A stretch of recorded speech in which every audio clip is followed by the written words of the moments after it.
Hello students, ज्ञान विहार की online classes में आपका स्वागत है। मैं सुदेश जोशी,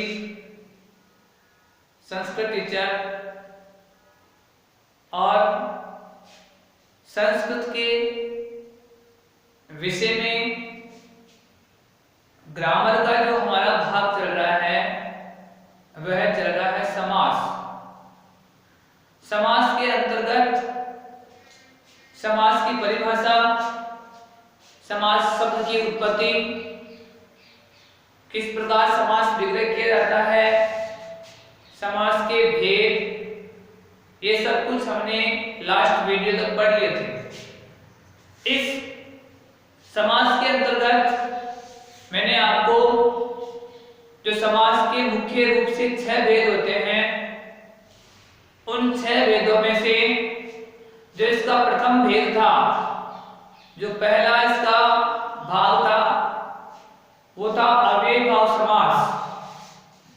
अव्ययीभाव समास में मैंने आपको अव्ययीभाव समास की परिभाषा बताई थी। अव्ययीभाव समास की परिभाषा के साथ में कौन से अव्यय हैं, उन अवयवों से आपके सामासिक पद आएंगे, किस प्रकार उनका समास विग्रह होगा। उनमें से कुछ अव्यय थे, मैंने 3 जो अव्यय थे वो बताए थे। जो सबसे पहला था उप के बाद में था अनु और अनु के बाद में एक था निर। ये 3 अव्यय मैंने बता दिए थे और तीनों अवयवों से किस प्रकार हमें समास विग्रह करना था, किस प्रकार सामासिक पद बनाना है, उसके जो नियम थे उन नियमों को मैंने आपको भली भांति समझाया था। और तीनों जो अवयव थे, उन तीनों अवयवों में समस्त पद का समास विग्रह करते समय जो अवयव है, उन अवयवों के अलावा जो उत्तर पद शेष रहता है, उस उत्तर पद में मैंने षष्ठी विभक्ति का प्रयोग बताया था। विशेष रूप से आपको ध्यान रखना है, वो 3 अव्यय थे उप, अनु और निर। उप का मतलब मैंने बताया था समीपम, अनु का मतलब बताया था मैंने पश्चात या योग्यम, और उसके बाद में जो निर था, उस निर का मैंने मतलब बताया था अभाव है। यानी इन तीनों प्रत्ययों से, इन तीनों अवयवों से जो आपके सामासिक पद बने हैं, इन सामासिक पदों का समास विग्रह करने के जो नियम थे मैंने बताए थे। उत्तर पद में षष्ठी विभक्ति लिखनी है और उसके बाद में जो उप है उसका मतलब लिखना आपको समीपम, निर है उसका लिखना अभाव है, अनु लिखना उसका लिखना योग्यम या फिर पश्चात है। अब आगे बढ़ रहे हैं, उन्हीं अव्ययीभाव समास में जो अव्यय आए हैं वह है आपके यथा। इस यथा का मतलब होता है अंतिक्रम में। अब इस यथा अव्यय से जो सामासिक पद बनता है, उस सामासिक पद की हमें सामासिक पद का किस प्रकार समास विग्रह करना है, ये इस वीडियो में मैं आपको बता रहा हूं। यथा इस अव्यय से बने समस्त पद का समास विग्रह करने पर यथा जो अव्यय है, इस यथा अव्यय के अलावा जो उत्तर पद शेष रहता है, अर्थात 2 पद रहते हैं समस्त पद में, पूर्व पद और उत्तर पद 2 शब्द होते हैं, क्योंकि 2 शब्दों से मिलकर ही सामासिक पद बनता है। तो जो उत्तर पद होता है, उस उत्तर पद में हमें द्वितीय विभक्ति का प्रयोग करना है। अब देखो इसमें द्वितीय विभक्ति आएगी तो आपको निश्चित ये चीजें ध्यान रखनी होगी, निश्चित अव्यय ध्यान रखने होगी। कौन से अव्यय में हमें षष्ठी विभक्ति का प्रयोग करना है, यानी कौन से अव्यय से बने समस्त पद में हमें षष्ठी विभक्ति का प्रयोग करना है और कौन से अव्यय में द्वितीय विभक्ति का प्रयोग करना है। तो यथा जो अव्यय है उससे अगर कोई सामासिक पद बना है उसका समास विग्रह करेंगे, तो यथा के अलावा जो उत्तर पद शेष रहता है, उस उत्तर पद में अवयव से पहले लिखना है। बाकी जितने आपने 3 अवयव पढ़े थे उसके अकॉर्डिंग ही, उसके अनुसार उसको पहले लिखना है। और उसके बाद में जो आपका यथा अव्यय होगा, उस यथा अव्यय का अर्थ अनति क्रम में होता है, वो उसके बाद में लिखा जाएगा, उसके बाद में उसको लिखना है। उदाहरण के तौर पे मैंने बताया है जैसे यथा शक्ति, तो इसमें यथा के अलावा पद शेष बचा है शक्ति, नपुंसकलिंग में से लिखेंगे तो हो जाएगा यथा शक्तिम, यथा मतिम, यथा शास्त्रम, यथेच्छम। तो यथा शक्ति जो शब्द है सामासिक शब्द, समस्त पद से हम कहते हैं, उसका समास विग्रह करेंगे। तो इसमें जो यथा अव्यय है उसके अलावा पद बचा शक्ति, इसको द्वितीय विभक्ति में लिखना पहले, तो द्वितीय विभक्ति में हो जाएगा ये शक्तिम, और उसके बाद में यथा जो अव्यय है उसका अर्थ लिख दिया जाएगा अनति क्रम में, अनति क्रम में, और ये इसका समास विग्रह हो जाएगा।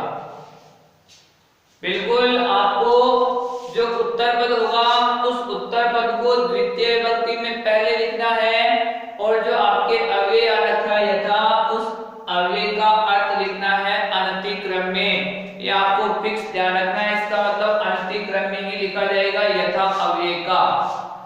अब इसमें यथा मति, तो इसमें मति यथा के अलावा पद बचा मति, इसमें द्वितीय विभक्ति काम में आएगी, वो रहेगी मतिम, और अनति क्रम में मतिम, अनति क्रम में। यथा शास्त्रम, तो शास्त्रम अनति क्रम में, शास्त्रम अनति क्रम में, और यथेच्छम। अब इसके देखो पहले संधि विच्छेद, संधि विच्छेद होगी इसमें यथा धन इच्छम, यथा धन इच्छम, और संधि कौन सी जाएगी एक मात्रिक में, बिल्कुल रिवर्स चल रहा हूं आपको समझाने के लिए। इसमें एक मात्रिक है, एक मात्रा रखी है, तो एक मात्रा है, मैंने आपको संधि कौन सी बताई थी, संधि थी इसमें गुण संधि, और इसमें आ के बाद में ई आ गया, इसका ए बन जाएगा यथेच्छम, तो इसकी यथा तक इच्छा हो जाएगी, और इसका समास विग्रह करेंगे तो यथा आ गया, इच्छम जो शब्द है इसमें द्वितीय विभक्ति रहेगी इच्छा अनति क्रम में, इच्छा अनति क्रम में, ये इसका समास विग्रह हो जाएगा। तो इस प्रकार यथा अव्यय के योग में बने समस्त पद का समास विग्रह करते समय यथा के अलावा जो उत्तर पद शेष रहता है उसमें द्वितीय विभक्ति काम में आएगी, और उसको पहले लिखा जाएगा उत्तर पद को द्वितीय विभक्ति में, और उसके बाद में यथा जो अव्यय है उसका अर्थ अनतिक्रम में लिखा जाएगा। उदाहरण आपको लिखते हैं, 2 उदाहरण 3 उदाहरण और सोच के लिखने आपको इसमें। अब अगला जो हमारा अव्यय है वो है प्रति, प्रति अव्यय। ये बहुत ही इंपॉर्टेंट अव्यय है। अव्यय और समास में लगभग इसके उदाहरण आपको हर जगह देखने के लिए मिल भी जाएंगे। अब इस अव्यय का मतलब होता है प्रति विप्सार्थे, विप्सा मतलब दोहराना, बार बार 2 बार प्रयोग करना, पुनः पुनः। तो इस अव्यय से बने समस्त पद का समास विग्रह करने पर उत्तर पद का या उत्तर पद को द्वितीय अथवा सप्तमी विभक्ति में 2 बार लिखा जाता है विप्सार्थे, यानी कि इसमें प्रति के अलावा जो पद बचेगा, उत्तर पद जो होता है, उस उत्तर पद को द्वितीय या सप्तमी विभक्ति में 2 बार लिखा जाएगा, और उसके बाद में यदि आप उस उत्तर पद को द्वितीय विभक्ति में 2 बार लिख रहे हो तो उसके बाद में प्रति लगाना है, और यदि आप उस उत्तर पद द्वितीय विभक्ति में न लिखकर सप्तमी विभक्ति में लिख रहे हो तो उस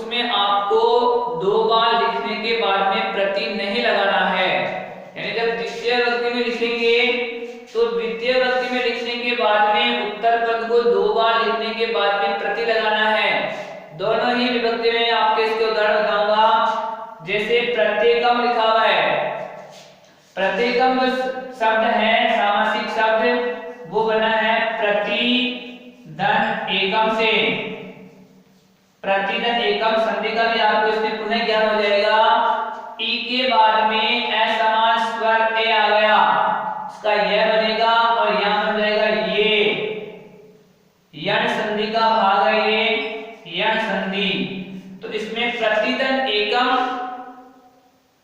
जो संधि विच्छेद करने के बाद में पद बने हैं, प्रति अव्यय आ गया और एकम इसका उत्तर पद हो गया। तो उस उत्तर पद को हम द्वितीय विभक्ति में लिखेंगे। तो द्वितीय विभक्ति में हो जाएगा ये एकम, एकम, दो बार लिख दिया। अब उसके बाद में हमें वापस लिखना है प्रति। जब हम इसे द्वितीय विभक्ति में लिखते हैं तो, और सप्तमी विभक्ति में जब इसे हम लिखेंगे तो सप्तमी विभक्ति में हम मात्र एके लिख सकते हैं, एके। इसी प्रकार जैसे प्रतिपादम, तो इसमें हो जाएगा पादम, पादम, प्रति। और यदि सप्तमी विभक्ति में लिख देंगे तो हो जाएगा पादे, पादे। प्रतिक्षणम, तो हो जाएगा इसमें क्षणम,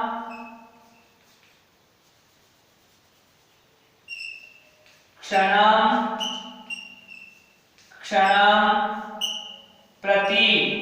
और सप्तमी विभक्ति में लिखेंगे तो हो जाएगा क्षणे, क्षणे।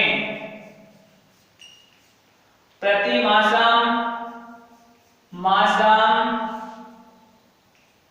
मासम, प्रति। और सप्तमी विभक्ति में लिखेंगे तो हो जाएगा मासे, मासे। ये सप्तमी विभक्ति में। तो इस प्रकार आपको ये दोनों जो अव्यय हैं, इन दोनों अव्ययों के उदाहरण को समझना है कि किस प्रकार हमें यथा अव्यय से बने समस्त पद का समास विग्रह करना है। तो कैसे करना होगा, क्योंकि वापस मैं उसी क्रम से चल रहा हूं। पिछले जो 3 अव्यय मैंने बताए थे उसमें आपको समास विग्रह करते समय षष्ठी विभक्ति का प्रयोग करना था उत्तर पद में, और तीनों अव्यय सीक्वेंस से आपको याद रखना है। अब उसी प्रकार मैंने द्वितीय विभक्ति वाले दोनों उदाहरण बताए हैं। इस यथा अव्यय से बनने वाले सामासिक पद का समास विग्रह करेंगे तो उसमें भी उत्तर पद में द्वितीय विभक्ति काम में आएगी, और प्रति जो अव्यय है उससे सामासिक पद बना है उसका समास विग्रह करने पर जो उत्तर पद रहेगा उस उत्तर पद में आपको द्वितीय या सप्तमी विभक्ति का प्रयोग करना है। अब उसके बाद में आपके सिलेबस में एक जो अव्यय है वो और है, उसके बाद में 2 अव्यय और है। उसमें जो 2 अव्यय उनकी परिभाषा मैं आपको नहीं दिखाऊंगा अभी। इस प्रत्यय के इस अव्यय के योग से बने पद के कुछ उदाहरण बता रहा हूं मैं। सह या स,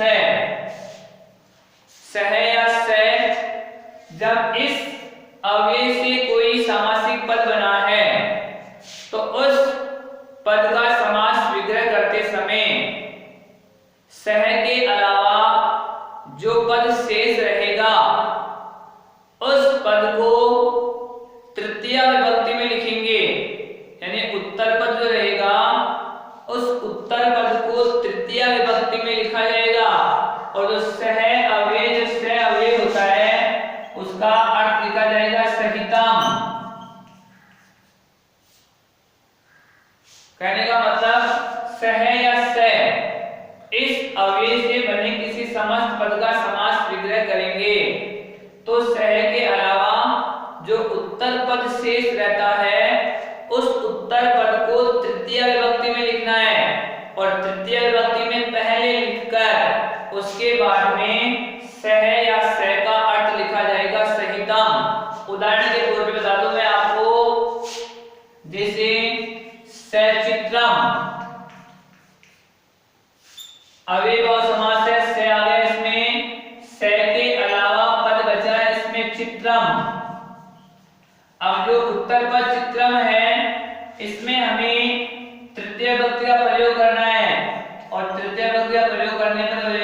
चित्रेण और स का मतलब लिखा जाएगा सहितम, चित्रेण सहितम। उसके बाद में जैसे दूसरा उदाहरण कर रहा हूं मैं, सधर्मम, सधर्मम, इसमें स अव्यय है और दूसरा पद उत्तर पद है धर्मम। स का अर्थ सहितम लिखा जाएगा, धर्मम में हमें तृतीय व्यक्ति का प्रयोग करना है, तो यह हो जाएगा धर्मेण और स का मतलब हो जाएगा सहितम, धर्मेण सहितम। तो इस अव्यय के उदाहरण आपको मैंने बताए हैं। कुल मिला के आपके 6 अवयव के अव्ययीभाव समास मैंने आपको बता दिए हैं। इन 6 अवयव के अव्ययीभाव समास में आपको कम से कम 3-3 उदाहरण लिखने हैं तथा उनका फिर से मूल्यांकन करना है कि किस प्रकार इनका समास विग्रह होगा। अब जो आपका अगला समास रहेगा वह समास रहेगा कर्मधारय समास, जिसको हम अगले वीडियो में पढ़ेंगे। तब तक के लिए धन्यवाद।